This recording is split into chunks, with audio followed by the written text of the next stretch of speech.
toza na YouTube na malamu na mabe mais mutu mota kokaki ko imaginer kake ya boye to likambo ya boye ekomela biso na YouTube na tokufela na biso te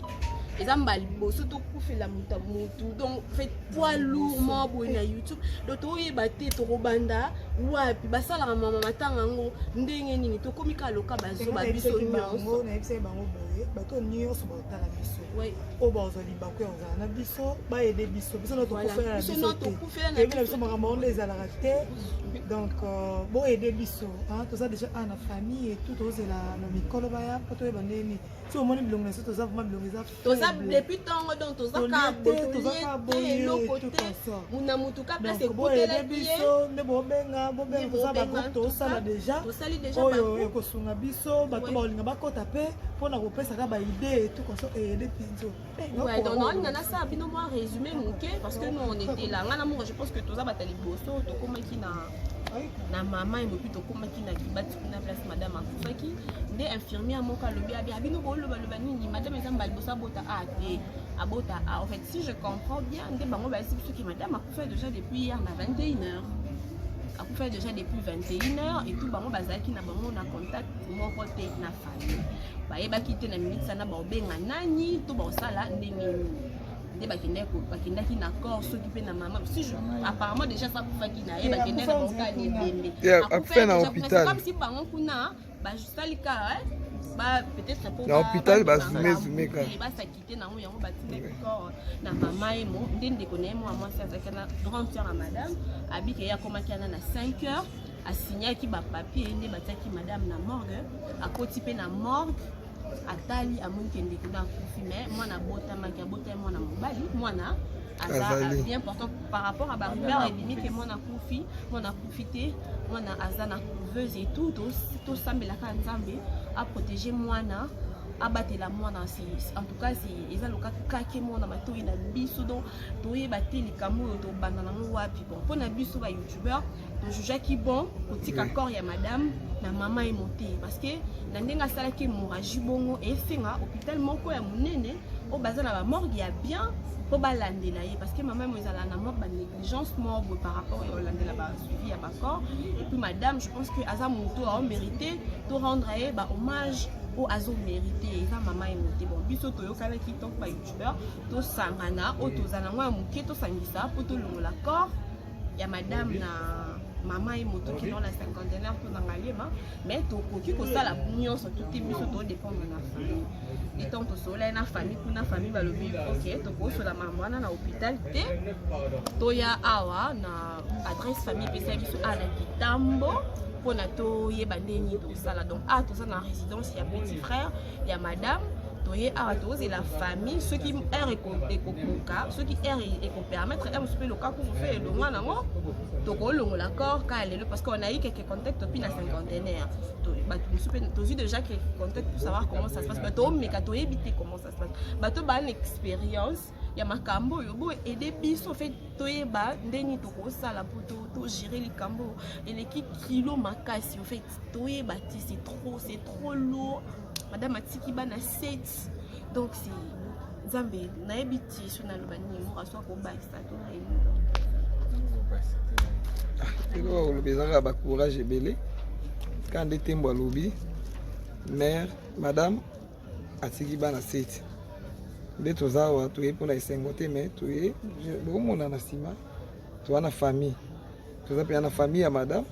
nde toye kokabola mawa na bango nde mpe toye tosolola na petit frère na ye oyo azalaki mwa motema ya kokita oyo alobaki ke tokutana na ye mpo toyeba nini ya kosala eloko ya kosala ezalaka ke ndenge tembo alobi tozozela toyeba so tokolongola corps na butu oyo ou bien tokolongola yango lobi na ntongo entre lelo na butu be lobi na ntongo corps déjà il faut elongwa parce que ndakufaki hier parce que normalement ndakufaki hier c'est qu'il faut bambome lobi déjà lobi faut bambome mais cinquantenaire on peut commis na moi et comme il a moi rigueur makasi surtout na bakor les talibanda oui mais on espère que nzamba osuna biso antikabiso te mutomona wa ko soutenir biso koto d'accord ya madame na cinquantenaire mais na minute nde to solo l'accord à madame eza na mama emo corps et na maman. Donc je tenais vraiment à vous donner quelques précisions. Netinga kubebanda tongo nazo melaka XL. On n'a même pas eu le temps de manger. Ngasa ngango ezaki nga nazaki na ville na même ligne. Toza na YouTube na malamu na mabe mais mutu mota kokaki ko imaginer kake ya boye to likambo ya boye e comme la biso na YouTube na to kufela na biso te. Ezamba liboso to kufela mutu donc fait poids lourd mo boye na YouTube do to yeba te to robanda wapi basala ka mama matanga ngo ndenge nini to komika loka bazo ba biso nyonso na epse bango boye bato nyonso botala biso oui o bazali bakwe ozala na biso ba aider biso na to kufela na biso biso makambo les ala te donc bo aider biso hein to ça déjà na famille et tout ozela na mikolo baya poto yeba ndeni si au moins bilongo na so to za vraiment bilongo za to za depuis tango donc to za ka boye lo côté muna mutuka place ekutela biso ne bo benga to za ba to sala déjà oyo ekosunga biso bato baolinga bakota pe pona kopesa ka ba idée tout comme ça aider pinzo ouais donc on a ça bino moi résumé muke parce que nous on était là ngana mo je pense que to za batali boso to komaki na maman et depuis to komaki na kibati kuna place madame akufaki nde infirmière moka lobi abi abino bolo baloba nini madame ezamba bosa bota te abota en fait si je comprends bien nde bango ba si que madame akufa déjà depuis hier na 21h akufa déjà depuis 21h et tout bango bazaki na bango na contact moko te na famille ba yebaki te na minute sana ba obenga nani to ba osala ndenge bakendaki na corps s'occuper na maman si je apparemment déjà ça kufaki na ye bakendaki na boka ni bembe akufa na hôpital comme si bango kuna ba justalika ba peut-être pour na hôpital ba zume ka ba sakite na yango batine corps na maman et mo ndende konemo à moi ça kana 30 ans à madame abike ya komaki na 5h asignaki ba papier ndé bataki madame na morgue akoti pe na morgue atali amunkende kuna kufi mais mwana bota makabota mwana mobali mwana aza bien important par rapport à barrière et limite mwana kufi te mwana aza na couveuse et tout sambela ka nzambe a protéger mwana abatela mwana en tout cas si eza loka kake mwana matoi na biso donc toyeba te likambo to banda na wapi bon pona biso ba youtubeur to juge ki bon kotika corps ya madame na mama et monté parce que na ndenga sala ki hémorragie bongo et senga hôpital moko ya munene o bazana ba morgue ya bien po balandela ye parce que maman mo ezala na mort ba négligence mort par rapport au landela ba suivi ya ba corps et puis madame je pense que aza moto a mérité to rendre ba hommage au azo mérité eza maman et monté bon biso toyokana ki tonk ba youtubeur to sangana o tozana ngwa muke to sangisa po to longola corps ya madame na maman et moto qui dans la cinquantaine pour n'engager mais to koki ko sala nyonso tout biso to dépendre na famille et tant to sola na famille kuna famille balobi OK to ko sola maman na hôpital te to ya awa na adresse famille pesa biso ala kitambo pona to yeba ndeni to sala donc to ça na résidence ya petit frère ya madame toye awa toze la famille ceux qui ekokoka ceux qui permettre un le cas qu'on fait le mois nango to ko longo l'accord ka lelo parce qu'on a eu quelques contacts depuis la cinquantenaire to vu déjà quelques contacts pour savoir comment ça se passe bato mais ka to éviter comment ça se passe bato ba une expérience ya makambo yo bo aider biso fait toye ba ndeni to ko sala pour to gérer les cambo et l'équipe kilo makasi en fait toye ba c'est trop lourd. Madame Atiki bana 7 donc c'est Zambé na ebiti sur na lobani mo raswa ko bakisa to elo le bezanga ba courage ebele quand de tembo lobi mère madame Atiki bana 7 de tozawa to e pona isengote mais to e le mona na sima to na famille to za pe na famille ya madame de to e okabola mama wana bango ndebe toye to solo na petit frère na ye oyo azaki mwa motema ya kokita oyo alobaki ke tokutana na ye po toyeba nini ya kosala elo akosala ezalaka ke ndenge tembo alobi tozozela toyeba so tokolongola corps na butu oyo ou bien tokolongola yango lobi na ntongo o entre lelo na butu be lobi na ntongo corps déjà il faut parce longwa que ndakufaki hier parce que normalement ndakufaki hier c'est qu'il faut ba mbome lobi déjà le bifo ba mbomé mais cinquantenaire on peut commis na moi ba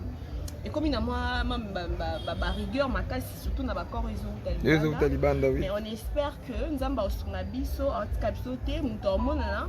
pour soutenir biso koto accord ya madame na 50 mais na minute on est au solo l'accord à madame et na maman et corps et na maman et donc je tenais vraiment à vous donner quelques précisions netinga ko banda tongo na zo melaka ba XL on n'a même pas eu le temps de manger ngasa ngo ezaki ngala zaki na ville na même ligne toza na YouTube na malamu na mabe mais mutu mota kokaki ko imaginer kake ya boye to likambo ya boye ekomela biso na YouTube na to kufela na biso te ezamba liboso to kufela mutu donc fait poids lourd mo boye na YouTube donc to yeba te to robanda wapi basala mama matanga ngo ndenge nini to komika loka bazo ba biso nyonso na ebise bango boye bato nyonso batala biso oui o bazali bakwe ozana biso ba aider biso na to kufela na biso to kufela na biso makambo on les ala raté donc bon aider biso hein to ça déjà na famille et tout ose na mikolo baya poto e bandeni si au moins bilongo ça to ça vraiment bilongo ça to ça depuis tango donc to ça ka boye côté muna mutu ka place ekotela biso ne bobenga to ça ba to ça là déjà oyo ekosunga biso bato balinga bakota pe pona kopesa ka ba idée et tout comme ça et aider pinzo ouais donc on a ça bino moi résumé muke parce que nous on était là ngana mo je pense que to ça batali boso to komaki na maman et puis to komaki na kibati kuna place madame akufaki nde infirmière moka lobi abino bolo baloba nini madame ezamba libosa bota abota en fait si je comprends bien nde bango ba esi biso ki madame akufa déjà depuis hier na 21h akufa déjà depuis 21h et tout bango bazaki na bango na contact moko te na famille bayebaki te na minute sana baobenga nani to baosala ndenge bakendaki na corps s'occuper na maman si je apparemment déjà ça kufaki na ye bakendaki na bokani ndende akufa na hôpital comme si bango kuna ba salika ba peut-être pour na hôpital ba zume ka ba sakite na yango batinde corps na maman et mo ndende connaît moi ça zakana grande sœur à madame abike ya komaki na 5h asignaki ba papier ndé bataki madame na morgue akoti pe na morgue atali amonkende kuna kufi mais mwana bota maki bota mwana mobali mwana aza bien important par rapport à ba rumeur et limite que mwana kufi te mwana aza na couveuse et tout sambela ka nzambe a protéger mwana abatela mwana en tout cas si eza loka kake mwana matoi na biso donc toyeba te likambo to banda na wapi bon pona biso ba youtubeur to juge ki bon kotika corps ya madame na maman et monté parce que na ndenga sala ki hémorragie bongo et finga hôpital moko ya munene o bazana ba morgue ya bien po balandela ye parce que maman mo ezala na mort ba négligence morgue par rapport au landela ba suivi ya ba corps et puis madame je pense que aza moto a mérité to rendre ba hommage au azo mérité eza maman et monté bon biso to yokana ki tok ba youtubeur to sangana o to zana ngwa muke to sangisa po to longola corps ya madame na maman et moto qui dans la cinquantenaire pour dans l'alema mais to koki ko sala nyonso tout biso to dépendre na famille et tant to sola na famille kuna famille ba lobi OK to ko sola maman na hôpital te to ya awa na adresse famille pesa biso ala kitambo pona to yeba ndeni to sala donc to ça na résidence ya petit frère ya madame toye a tous et la famille ceux qui est écopoka ceux qui est permettre un peu le cas pour faire le mois nango to ko longo l'accord ka lelo parce qu'on a eu quelques contacts depuis la cinquantenaire to ba to aussi déjà quelques contacts pour savoir comment ça se passe ba to mais ka to éviter comment ça se passe ba to ba une expérience ya makambo yo bo aider biso fait toye ba ndeni to ko sala pour to gérer les cambo et les kilo makasi en fait toye ba c'est trop lourd. Madame Atiki bana 7 donc c'est Zambé naebiti sur na lobani mo aswa ko ba stato na elo lo bezanga ba courage ebele quand de tembo lobi mère madame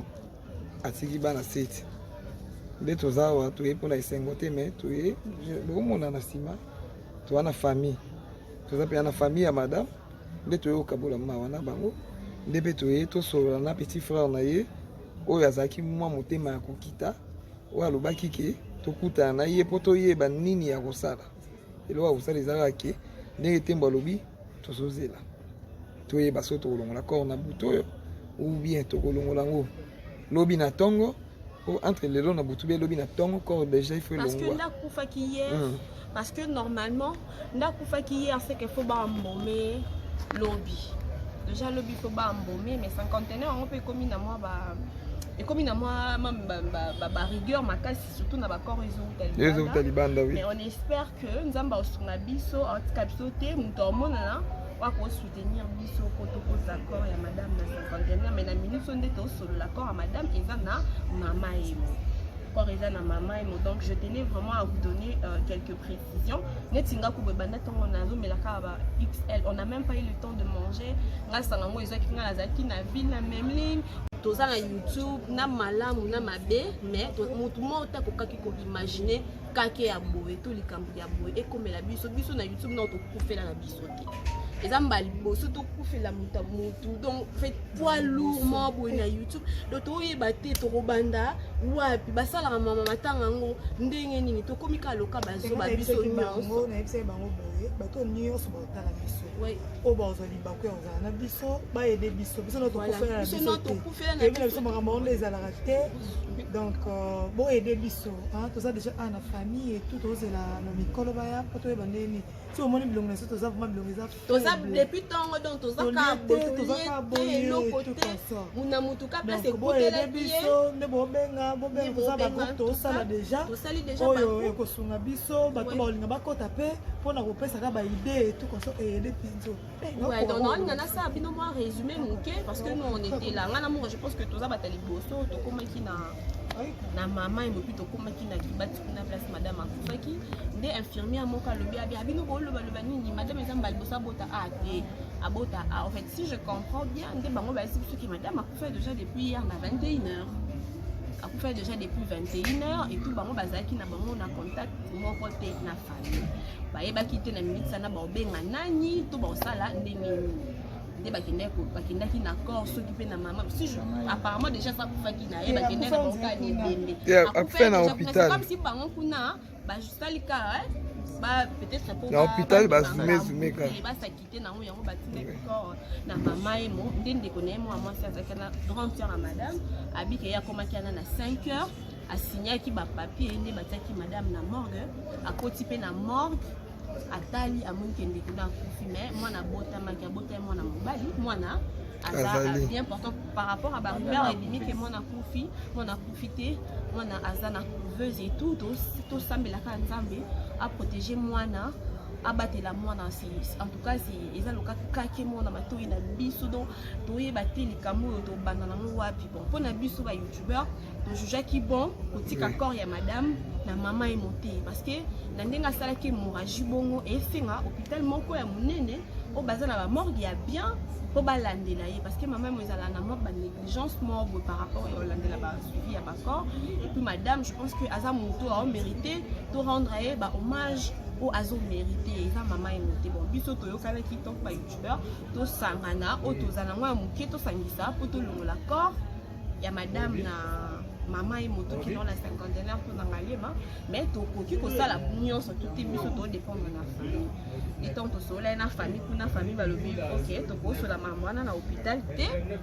to ya awa na adresse famille pesa biso ala kitambo pona to yeba ndeni to sala donc to ça na résidence ya petit frère ya madame toye awa toze la famille ceux qui est ekokoka ceux qui est permettre un peu le cas pour faire le mois nango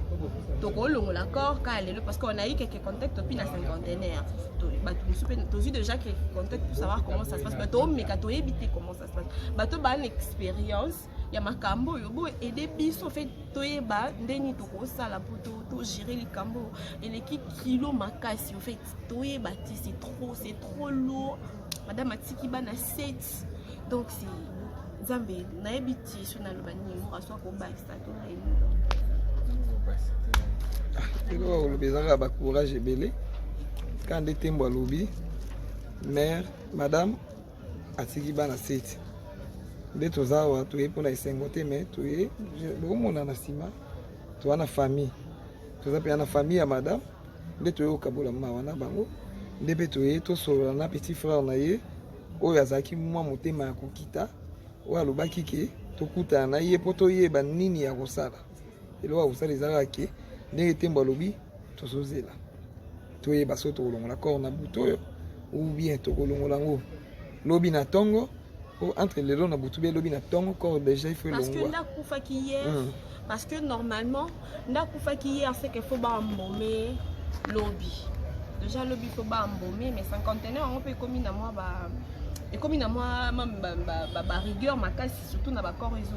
ont taliban oui. Mais on espère que nous avons sur la biso en capsauté nous dormons là on va soutenir biso koto d'accord ya madame na 51 mais la minute on est sur l'accord à madame et ça na maman et moi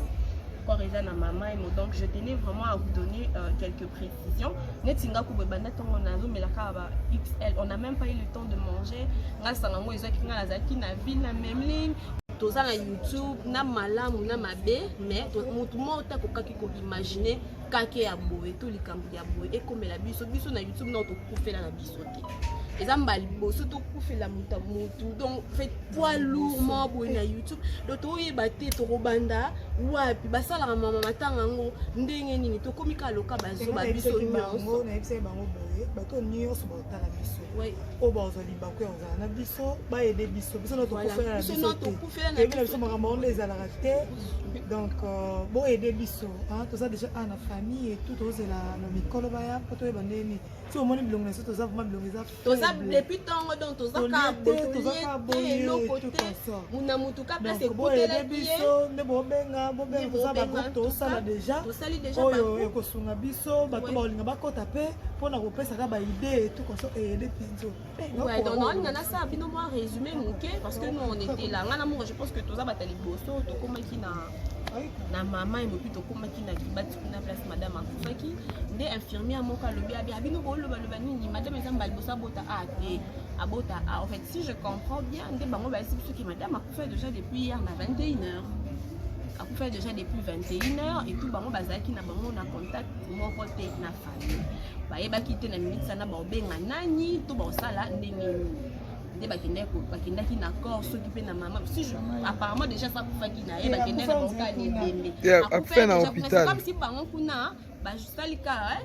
ba peut-être pour na hôpital ba zume ka ba sa quitter na yango batine corps na maman et mo ndende connaît moi ça zakana 30 heures à madame abike ya komaki na 5 heures asignaki ba papier ndé bataki madame na morgue akoti pe na morgue atali amonkende kuna kufi mais mwana bota makabota mwana mobali mwana aza bien important par rapport à barrière et limite mwana kufi te mwana aza na couveuse et tout sambela ka nzambe a protéger mwana abatela mwana en tout cas si eza loka kake mwana matoi na biso donc toyeba te likambo to banda na wapi bon pona biso ba youtubeur to juge ki bon kotika corps ya madame na mama et monté parce que na ndenga sala ki hémorragie bongo et finga hôpital moko ya munene o bazana ba morgue ya bien po balandela ye parce que maman mo ezala na mort ba négligence morgue par rapport au landela ba suivi à ba corps et puis madame je pense que aza moto a mérité to rendre ba hommage au azo mérité eza maman et monté bon biso toyokana ki tok ba youtubeur to sangana o tozana mwa muke to sangisa po to longola corps ya madame na maman et moto qui dans la cinquantenaire pour n'engager mais to koki ko sala nyonso tout biso to dépendre na famille et tant to sola na famille kuna famille ba lobi OK to ko sola maman na hôpital te to ya awa na adresse famille pesa biso ala kitambo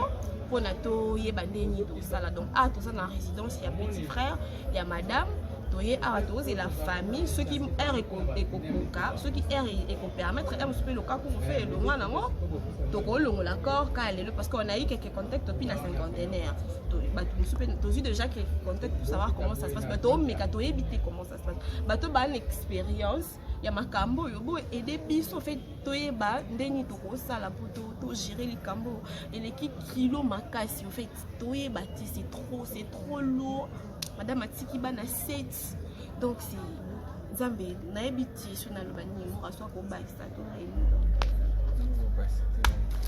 elo le bezanga ba courage ebele quand de tembo lobi mère madame atiki bana 7 nde tozawa toye mpona esengo te mais toye bomona na nsima toza na famille toza mpe na famille ya madame nde toye kokabola mawa na bango nde mpe toye tosolola na petit frère na ye oyo azalaki mwa motema ya kokita oyo alobaki ke tokutana na ye mpo toyeba nini ya kosala eloko ya kosala ezalaka ke ndenge tembo alobi tozozela toyeba so tokolongola corps na butu oyo ou bien tokolongola yango lobi na ntongo entre lelo na butu be lobi na ntongo corps déjà il faut parce longwa que ndakufaki hier parce que normalement ndakufaki hier c'est qu'il faut bambomé lobi déjà lobi faut bambomé mais cinquantenaire on peut commis na moi et comme il a moi rigueur makasi surtout na bakor les talibanda oui mais on espère que nzamba osuna biso antikabiso te muto omonana wako soutenir biso poto koza corps ya madame na cinquantenaire mais na minute sonde to solo la corps à madame eza na mama emo corps eza na mama emo donc je tenais vraiment à vous donner quelques précisions netinga ko banda tongo nazo melaka ba XL on n'a même pas eu le temps de manger ngasa ngango ezaki ngala zaki na ville na même ligne toza na YouTube na malamu na mabe mais mutu mota kokaki ko imaginer kake ya boye to likambo ya boye ekomela biso na YouTube na to kufela na biso te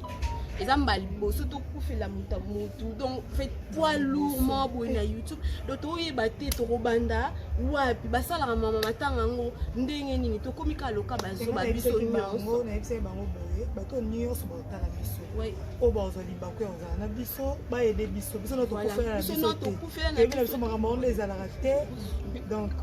bon aider biso hein tout ça déjà na famille et tout ozela na mikolo baya poto yeba ndeni si au moins bilongo ça toza vraiment bilongo ça toza depuis tango donc toza ka boye côté muna mutu ka place ekotela biso ne bobenga toza ba groupe ça déjà oyo ekosunga biso bato balinga bakota pe pona kopesa ka ba idée et tout comme ça et aider pinzo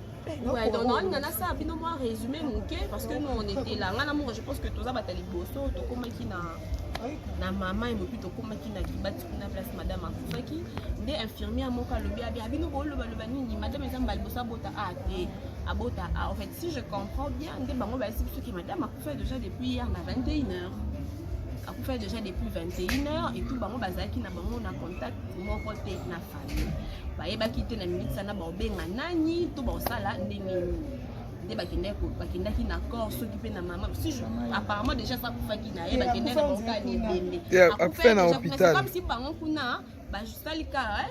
ba peut-être pour na hôpital ba zume ka ba s'acquitter na yango batindaki corps na mama emo ndende konaye moi mwasi azaka na grande sœur à madame abike ya komaki na 5h asignaki ba papier nde bataki madame na morgue akoti pe na morgue atali amoni kende kuna kufi mais mwana bota maki bota mwana mobali mwana aza bien important par rapport à ba rumeur et limite que mwana kufi te mwana aza na couveuse et tout sambela ka nzambe a protéger mwana abatela mwana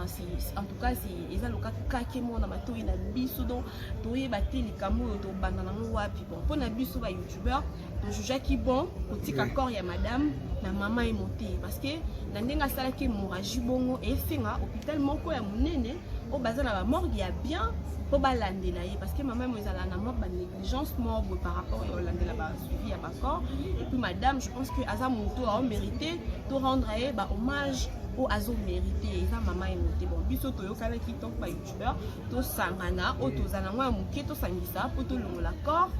ya madame na maman et moto qui dans la cinquantenaire tout dans malema mais to koki ko sala nyonso tout biso to dépendre na famille et tant to sola na famille kuna famille ba lobi OK to ko sola maman na hôpital te